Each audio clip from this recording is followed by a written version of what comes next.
Andrew never thought he'd own a house while still in college. Most of his friends were crammed into tiny apartments with roommates, splitting rent and eating ramen noodles to get by. But life takes unexpected turns, and sometimes those turns come with a swimming pool. It all started on a rainy Tuesday afternoon when Andrew got the call about his grandmother. She had passed away peacefully in her sleep, the neighbor said. Andrew sat on the edge of his dorm bed, phone pressed to his ear, trying to process the news. His grandma had practically raised him after his mom took that job that kept her on the road most weeks. Grandma's house had been his real home. 2 weeks later, Andrew found himself sitting in a small office with a lawyer who looked like he hadn't smiled since the 90s. The man shuffled some papers, adjusted his glasses, and cleared his throat. As the sole beneficiary, you inherit your grandmother's house and all its contents, the lawyer explained. The property is fully paid off. Your grandmother was very careful with her finances. Andrew nodded, not trusting himself to speak. His grandma had worked as a school secretary for 40 years, saving every extra penny. She bought that house back when the neighborhood was considered the wrong side of the tracks. Now developers were buying up every property they could get their hands on. The first time Andrew unlocked the front door as the official owner, the house felt different, quieter. He walked through each room, touching the familiar furniture, smelling the lingering scent of his grandma's cinnamon tea. When he reached the sliding glass door that led to the backyard, he paused. The swimming pool shimmered in the afternoon sun, its blue water perfectly clear. His grandma had installed that pool 15 years ago when the doctor told her swimming would help her arthritis. She'd saved for 3 years to afford it. Andrew remembered helping her with the pool maintenance every weekend, learning how to check the chlorine levels and clean the filter. "This is our little piece of paradise," she used to say. "Not many folks around here have their own pool." She was right about that. In this part of town, a private pool was something special. Andrew's friends from high school used to beg to come over during hot summer days. His grandma would make lemonade and watch from her lawn chair as they splashed around. Andrew dropped his backpack on the kitchen counter and changed into his swim shorts. After a long day of engineering classes and the stress of the past few weeks, he needed this. He slid into the cool water and floated on his back, looking up at the clouds drifting across the sky. For the first time since his grandma died, he felt a moment of peace. Over the next few days, Andrew moved his stuff from his cramped dorm room to the house. The commute to campus was longer, but worth it. No more sharing a bathroom with 20 other guys or trying to study while his roommate blasted music. Plus, his part-time job at the campus tech lab covered the utilities and property taxes. Every evening after work or class, Andrew would come home and swim laps in the pool. 20 laps to clear his head. 20 laps to honor his grandma. 20 laps to remind himself that somehow, against all odds, he was a homeowner at 22. He didn't notice how the neighborhood was changing at first. Too busy with finals and work shifts. But as spring turned to summer and more people were out and about, Andrew started to feel the shift. New faces, expensive cars, construction crews working on the old buildings down the street, turning them into fancy apartments with ridiculous names like The Pinnacle and Lux Heights. Andrew didn't think much of it. He had his grandmother's house, his studies, and the pool. That was enough. He had no idea that his little piece of paradise would soon become the center of a neighborhood battle he never asked for. And it all started with a splash he didn't make. Andrew first noticed the changes on a Sunday morning while taking out the trash. A moving truck was parked across the street, and men in uniforms were carrying sleek furniture into what used to be old Mr. Wilson's place. Mr. Wilson had lived there for 30 years before moving to Florida to be near his daughter. The house didn't even look the same anymore. The peeling yellow paint had been replaced with modern gray, the porch expanded, and large windows installed where small ones used to be. "That sold for nearly $1 million, said Mrs. Patterson from next door, watering her roses. She'd been his grandma's friend for decades. Can you believe it? $1 million for a house on this street." Andrew couldn't believe it. His grandma had bought her place for just $75,000 back in the day. As weeks passed, more moving trucks appeared. More construction crews. More strangers jogging in expensive workout gear or walking designer dogs. The corner store where Andrew used to buy candy as a kid was now a coffee shop selling $7 lats. The barbershop where neighborhood men gathered on Saturdays was now a boutique selling handmade soaps. "They're calling it urban renewal," Mrs. Patterson told him over the fence one evening. "That's just a fancy way of saying they're pushing us out." Andrew understood what she meant the first time he walked into the new grocery store that replaced the old one. He felt eyes following him through the aisles. When he reached for a box of cereal, a worker suddenly appeared to organize the shelf. At checkout, the cashier asked to check his receipt before he left, though she hadn't asked the woman ahead of him. "You live around here?" People would ask with surprise in their voices when they saw him unlocking his front door or checking his mail. "Yeah, it's my house," he'd answer. "Oh, good for you," they'd say, or sometimes, "How interesting," as if it was some kind of miracle that he could own property. One Saturday morning, Andrew was trimming the bushes in his front yard when a real estate agent slowed her shiny car in front of his house. She rolled down her window. "Excuse me," she called out. "Is the owner home?" "I'm the owner," Andrew said, wiping sweat from his forehead. The woman looked him up and down, taking in his old t-shirt and work gloves. "Oh, I see. Well, I have clients who are very interested in this area. If you're ever thinking of selling, here's my card." She drove away before Andrew could tell her he wasn't interested. He looked down at the card. Her face smiled up at him next to the words "transforming neighborhoods, creating opportunities." That evening, Andrew sat on his back porch, watching the sunset reflect on his pool water. 3 houses on his street had sold in just the past month.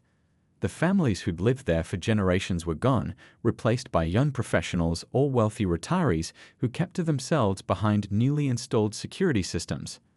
His phone buzzed with a text from his cousin. "You sitting on a gold mine with that house?" Maybe he was. Andrew had checked online, and houses half the size of his were selling for crazy amounts. He could sell, use the money to pay off his student loans, and buy a nice place in a different neighborhood. His grandma would understand, right? But as he looked around the yard, memories washed over him. Learning to ride a bike on that patch of grass. His 10th birthday party where they'd hung a piñata from that tree. His grandma teaching him to swim right here in this pool, her patient hands supporting him as he kicked his little legs. "This house is your safety net," she told him just last year. "No matter what happens in life, you'll always have a home." The sun dipped below the horizon, leaving the pool glowing like blue fire in the twilight. This wasn't just property. This was his history. His roots, something money couldn't buy. A text notification lit up his phone screen. Another real estate offer, this one from a company that had been buying up houses on nearby streets. Andrew deleted it without reading the whole thing. He wasn't going anywhere.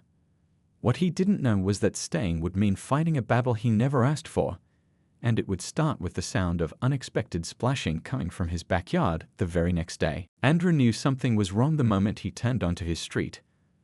After a long Saturday shift at the campus tech lab, all he wanted was to grab something to eat and dive into his pool. The sun was beating down, making the asphalt shimmer with heat. But as he neared his house, he heard something that made him slow down. Laughter, splashing, music, coming from his backyard. He parked in his driveway and sat there for a moment, wondering if he was imagining things. Maybe the neighbors had their own pool party going? That the sounds were definitely coming from behind his house.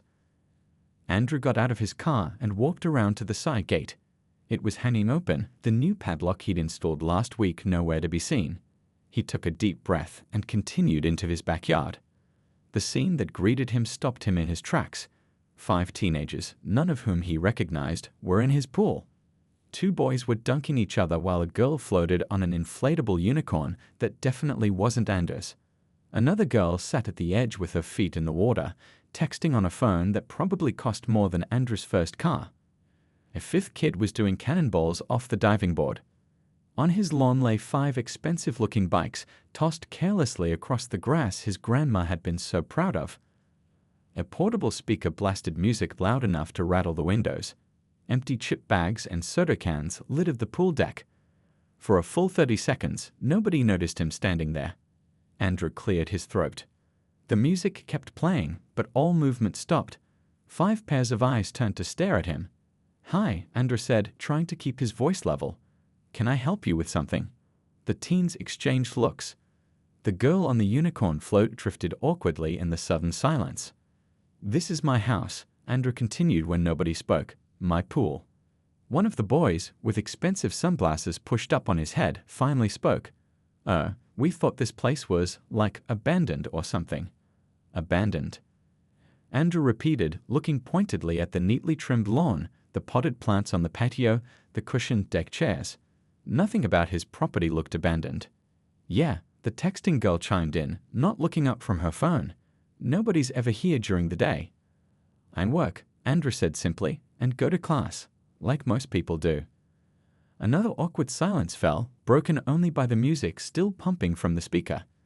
The unicorn girl paddled to the edge of the pool and climbed out, water dripping onto the concrete. "How did you get in?" Andrew asked, though the broken padlock on the ground near the gate answered that question. The gate was already open, lied the boy with the sunglasses, even as his friend shot him a look. Andrew walked over and picked up the busted lock. This was cut. The teens began gathering their things, suddenly in a hurry. No apologies, no offers to clean up their mess. They just wanted out. "You know this is trespassing, right?" Andrew said, his frustration growing as they ignored him. "Whatever, man," one of the boys muttered. "It's just a pool." Just a pool. The pool his grandma had saved years for. The pool he maintained every week in her memory. Just a pool. As they filed past him, the last girl paused. "Sorry about your lock," she said quietly, not meeting his eyes. Then she was gone too, pedaling after her friends. Andrew stood alone in his backyard, surrounded by their garbage. The speaker they'd left behind was still playing some song about summer parties and good times. He switched it off and the silence felt heavy. That night, Andrew drove to the hardware store and bought the strongest lock they had, plus a no trespassing sign to hang on the gate. The clerk who rang him up smiled sympathetically. "Having trouble with kids jumping your fence?" he asked. "You're the third one this week. Summer brings 'em out." "Third one this week?" Andrew asked. "Oh yeah. 2 folks from those fancy new developments bought locks too. Kids from the public pool got shut out when they raised the membership fees, so now they're finding pools wherever they can." Andrew thought about that on the drive home. The public pool where he learned to swim had doubled its fees last year. His grandma had complained about it. "Not everyone can afford $40 a month," she'd said. "Where are those kids supposed to go in the summer?" He understood that, but understanding didn't make it okay for strangers to break into his yard and act like they owned the place. As he hung the new sign and installed the heavy-duty lock, Andrew hoped that would be the end of it. He was wrong. The new lock lasted exactly 3 days. Andrew came home from a group study session to find wet footprints leading from his gate to the street. His heart sank as he approached the backyard. Sure enough, the heavy-duty lock had been cut clean through, probably with bolt cutters. He pushed open the gate and surveyed the damage. Empty chip bags floated in the pool. A half-eaten sandwich sat on the edge, drawing ants. Someone had moved his patio furniture to form a lounging area.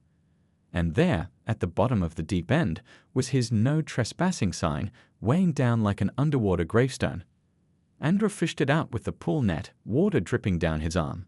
He'd have to shock the pool with extra chlorine now. And buy another lock. And another sign.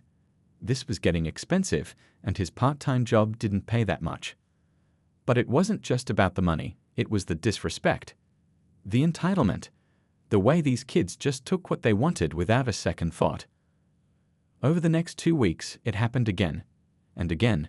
Different groups each time, but always the same type. Teenagers from the new luxury apartments and townhouses that had sprung up around his neighborhood. Kids with expensive swimsuits and waterproof phones, designer sunglasses and attitudes to match. Andrew tried everything. He installed a taller gate. They climbed over it. He put up a security camera. They spray-painted over the lens. He left notes explaining that this was private property. He found the notes floating in the pool, made into paper airplanes. One particular group was the worst. They came 3 times, always when Andrew was at class or work. They left beer bottles at the bottom of the pool. They trampled his grandma's flower beds. Once they even used her old patio umbrella for target practice with a BB gun, leaving it full of holes. "You need to call the police," Mrs. Patterson told him over the fence. "This has gone far enough." So Andrew did. He called the non-emergency line and explained the situation. 2 hours later, an officer finally showed up, a young guy who looked bored from the moment he stepped out of his patrol car. "So you're having trouble with kids using your pool," the officer said, flipping open a small notebook. "They're breaking in," Andrew corrected. "Damaging my property. It's trespassing." The officer nodded, writing something down. "And you've seen them doing this?" "Well, no," Andrew admitted. "They come when I'm not home. But I have proof." He pulled out his phone and showed the officer photos of the aftermath: the trash, the damaged lock, the vandalized camera. The officer squinted at the photos. "Hard to identify anyone from this. You got any video footage? Names? Addresses?" "That's why I called you," Andrew said, trying to keep the frustration out of his voice. "I thought you could help me figure out who's doing this." The officer closed his notebook. "Look, kid, I get it. It's annoying. But unless you catch them in the act, there's not much we can do. My suggestion: better security. Maybe an alarm system, or drain the pool if you're not using it much." Drain the pool. The pool his grandma had saved for years to build. The pool he maintained religiously in her memory. "Thanks for your time," Andrew said stiffly. As the patrol car pulled away, a sleek SUV slowed down in front of his house. The driver, a middle-aged woman in expensive sunglasses, stared at Andrew standing in his yard, then at the police car disappearing down the street. She sped up and drove away, probably wondering what trouble was happening in her nice new neighborhood. That night, as Andrew skimmed more trash from his pool, he found something floating in the water that made his blood boil. A wallet. A very expensive leather wallet. He fished it out and opened it. Inside was a student ID for a private prep school across town. The face of a teenage boy smirked up at him. Next to that was a driver's license with an address in the new luxury apartments 2 blocks over. And over $300 in cash. Andrew held the wallet, dripping pool water onto his shoes. Now he had a name. An address. Proof. The question was, what would he do with it? Andrew turned the wallet over in his hands. The leather was soft and expensive, probably worth more than the textbooks he'd struggled to afford last semester. The ID inside showed a boy about 16, with perfectly styled hair and a smile that seemed to say the world belonged to him. For a brief moment, Andrew thought about keeping the cash.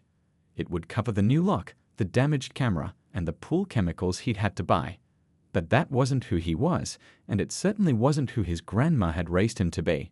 He tucked the wallet into his pocket and headed inside to change. Half an hour later, he stood outside one of the new luxury apartment buildings, staring up at its gleaming glass facade. A doorman in a crisp uniform eyed him suspiciously as he approached. "Can I help you?" The man asked, his tone making it clear that he doubted Andrew had any legitimate business there. "I'm returning something to a resident," Andrew said, holding up the wallet. "Found it near my place." The doorman looked uncertain, then reluctantly stepped aside. "Elevators are to the right, but I'll need to call up first." Andrew waited as the man made a call, describing him in detail to whoever was on the other end. Finally, he was allowed up to the 12th floor. The door was opened by a tall man in a golf shirt, with the same perfectly styled hair as the boy in the ID photo. His eyes widened slightly at the sight of Andrew standing there. "Can I help you?" The same question, but this time with an edge of suspicion that hadn't been there when the doorman asked it. "I found your son's wallet in my pool," Andrew said, getting straight to the point. He held it out. "The one he's been breaking into with his friends." The man's expression shifted from surprise to disbelief. "My son doesn't break into pools," he said, taking the wallet. He opened it, confirming it was indeed his son's, then looked back at Andrew. "There must be some mistake." "No mistake," Andrew said firmly. "Your son and his friends cut my lock, vandalized my security camera, and have been treating my backyard like their personal playground for weeks." The man's face hardened. "Look, I don't know what you're trying to pull here." "Dad? Who is it?" A voice called from inside the apartment. A moment later, the boy from the ID appeared behind his father. His eyes went wide when he saw Andrew, then quickly darted to the wallet in his father's hand. The color drained from the boy's face. Tell your father where you lost your wallet," Andrew said, crossing his arms. The boy stammered. I don't remember." "Funny," Andrew replied. Because I found it at the bottom of my pool. The same pool you and your friends have been breaking into. The father turned to his son. Is this true? The boy looked at his feet. We were just hanging out. It's not a big deal. Nobody ever uses that pool anyway. I use that pool, Andrew said, his voice rising despite his efforts to stay calm. It's my property, my home. The father looked uncomfortable now, caught between defending his son and acknowledging the obvious truth. Well, thank you for returning the wallet. We'll make sure this doesn't happen again. He started to close the door. Andrew put his hand out, stopping the door. That's it? No apology. No offer to pay for the damage your son caused. The father's expression hardened again. I said we'll handle it. Now, if you don't mind, I have a dinner reservation to get to. Do you even know who I am? Andrew asked. Your son's been trespassing on my property for weeks, and you don't even care who I am or where I live. Look, the father said, lowering his voice. Let's be realistic here. That old house with the pool, it won't be there much longer anyway. My company is developing that whole block. The offer we sent you was more than fair. Andrew froze. Your company? Turner Development, the man said with a hint of pride. We're revitalizing the neighborhood, making it better for everyone. Everyone except the people who already lived there, Andrew thought. That's my grandmother's house, Andrew said quietly, and it's not for sale. The man smiled thinly. Everything's for sale. It's just a matter of price. He glanced at his son. Apologize to. I'm sorry, what was your name again? But Andrew was already walking away. He'd heard enough. This wasn't just about kids using his pool anymore. This was about something much bigger. And he was done being pushed around. Andrew didn't sleep that night. He sat at his grandmother's kitchen table, surrounded by old photo albums and property papers, thinking. The developer's words kept repeating in his head. Everything's for sale. It's just a matter of price. But some things weren't for sale. Memories, history, community. By sunrise, he had a plan. Not a plan born of anger, though he had plenty of that. This was something smarter. Something his engineering professors would appreciate, a solution built on strategy, not emotion. First, he called in sick to his campus job. This was too important. Then he dug through his closet for the small video camera his mom had given him for Christmas 2 years ago. He set it up in the living room window with a perfect view of his backyard and pool. Then he installed a backup camera in a bird feeder his grandma had hung from the oak tree. Both were small enough to go unnoticed. Next, he drove to the hardware store, not for another lock this time, but for supplies. The clerk who'd sold him the last lock raised his eyebrows. Giving up on the pool security, he asked. Not exactly, Andrew replied with a small smile. Just trying a different approach. He spent the next few hours working in his backyard, setting up his system. By mid-afternoon, everything was ready. Andrew packed up his tools, got in his car, and drove away, making sure he was seen leaving by the neighbors. Then he parked a few blocks away and walked back, entering through Mrs. Patterson's yard with her permission. You sure about this, honey? She asked, peering out her window nervously. I'm just gathering evidence, Andrew assured her. Nothing illegal. He settled into a chair in her spare bedroom that overlooked his property and waited. The sun beat down, making the pool water shimmer invitingly. Perfect weather for swimming. It took less than an hour. A group of teenagers appeared at his fence, 5 of them, including the developer's son. They peered around, checking if the coast was clear. The developer's son held up bolt cutters. Andrew hit record on his laptop, which was connected to both cameras. The footage was crystal clear as they cut his new lock and pushed open the gate. They laughed as they dropped their towels and kicked off their shoes, completely at home in someone else's space. The developer's son was the first to dive in. He surfaced with a whoop, splashing water at his friends. Come on in. Water's perfect. One by one, they jumped in. Music blasted from a portable speaker. Someone tossed a beach ball. They were having the time of their lives. After about 20 minutes of recording their trespassing, Andrew quietly left Mrs. Patterson's house and walked around to his own front door. He unlocked it loudly and called out, "I'm home," before heading to the backyard. The teens froze when they saw him, like a paused video. One girl was halfway up the pool ladder. The developer's son was floating on his back. "Afternoon." Andrew said calmly. Enjoying yourselves? Panic crossed their faces. They scrambled to get out of the pool, grabbing towels and shoes. Before you go, Andrew continued, still eerily calm, you should know you're on camera. Have been the whole time. He held up his phone, showing them the live feed from his cameras. So, what? The developer's son said, trying to sound tough despite the worry in his eyes. My dad will just make this go away. Maybe, Andrew agreed. But I've already sent copies of previous footage to the police, your school principal, and the community paper. I've documented every break-in, every act of vandalism. The boy's face paled. You're bluffing. Andrew shrugged. The great thing about engineering school, they teach us all about documenting evidence, creating backups, building systems that work. For the first time, the teens seemed to really see him, not just as some obstacle to their fun, but as someone smart, someone capable, someone who wasn't going to be pushed around anymore. What do you want? One of the other boys asked nervously. Andrew smiled. It wasn't a happy smile. I want you to leave and never come back. I want respect for private property. And I want a meeting with your father, he added, looking directly at the developer's son. Tomorrow, here, 10 a.m. The teens grabbed their things and hurried toward the gate. And clean up your trash, Andrew called after them. Surprisingly, they did. Every last bottle cap and wrapper. As they disappeared down the street, Andrew sat on the edge of his pool, feet dangling in the water. Phase 1 of his plan was complete. Now for the hard part. The very next morning, after sending his carefully worded email, Andrew's phone buzzed with messages. The university had responded first. The Dean of Student Affairs personally called to thank him for bringing the situation to their attention in such a professional manner. Andrew couldn't help but smile as the dean explained that all the students he'd identified from the pool incidents were being placed on disciplinary probation effective immediately. We have a zero-tolerance policy for this kind of behavior, the dean explained. These students will each complete 40 hours of community service, and this will remain on their academic record. Andrew thanked the dean, but secretly wondered if anything would really change. He'd seen wealthy students get slaps on the wrist before. But then his phone rang again. It was Mrs. Rivera from the property management company. I showed your evidence to our regional director, she said, sounding more energetic than Andrew had ever heard her.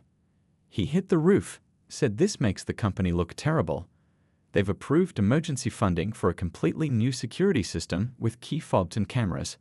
And get this, they're hiring weekend security right away. Andrew thanked her, genuinely surprised by the quick response. He was about to head to class when his email pinged with a message that made his eyebrows shoot up. The sender was none other than Richard Taylor, father of Tyler, the ringleader who had made the cleaning staff comment. I would appreciate the opportunity to meet with you in person, the email read. My schedule is open at your convenience. Andrew suggested meeting at a campus coffee shop that afternoon. He arrived early, nervously arranging his notes and evidence, unsure what to expect from the father of the kid who had humiliated him. Mr. Taylor arrived wearing an expensive suit but a humbled expression. I want to apologize for my son's behavior, he said before even sitting down. What he said to you was completely unacceptable. Andrew nodded, trying to maintain his composure despite his surprise. I've raised him better than this, Mr. Taylor continued. His mother and I came from nothing. I worked as a janitor through college. Somewhere along the way, I think I failed to pass on those values. The conversation continued for nearly an hour. By the end, Mr. Taylor had not only apologized multiple times, but had also offered to make a donation to the apartment complex specifically for pool improvements. And one more thing, Mr. Taylor added as they were saying goodbye. Tyler and his friends will be doing their community service hours at your apartment complex. I specifically requested it. They'll be cleaning and maintaining that pool all summer. Andrew couldn't believe how quickly things had changed. Within 2 weeks, the new security system was installed, complete with cameras and a gate that couldn't be propped open. The weekend security guard, a friendly retired police officer, checked IDs and actually enforced the rules. But the most satisfying change came the following Saturday. Andrew was heading to the pool when he spotted Tyler and two other trespassers from that day, wearing maintenance uniforms and looking miserable as they skimmed leaves, scrubbed tiles, and emptied trash cans under the watchful eye of the building supervisor. Tyler noticed Andrew watching, and for a moment their eyes met. Andrew didn't speak or gloat. He simply nodded once and continued to his favorite pool chair. The new pool furniture had arrived, courtesy of Mr. Taylor's donation, along with a small shaded area and improved lighting for evening swims. As summer progressed, the pool became the community space it was meant to be. Families returned with their children. Older residents came for morning swims. Fellow students from the apartment complex started having small, respectful gatherings. Andrew became something of a neighborhood hero. His neighbors brought him home-cooked meals and invited him to cookouts. Even the property manager treated him differently, asking his opinion on other improvements for the building. On the last day of their community service, Tyler approached Andrew as he was reading by the pool. "I just wanted to say," he started awkwardly, "I'm sorry. What I said was wrong." Andrew looked up from his book. "Thanks for saying that." "How'd you do it?" Tyler asked. "You could have just called the cops or started a fight." Andrew closed his book. "Because this wasn't just about you and me. This was about everyone who lives here having the right to enjoy their home without feeling pushed out. Sometimes the smartest way to win isn't by fighting harder, it's by fighting smarter." As Tyler walked away, Andrew leaned back in his chair, feeling the warm sun on his face and the satisfaction of knowing he had changed things not just for himself, but for everyone around him. And maybe even taught a few privileged kids a lesson they wouldn't forget.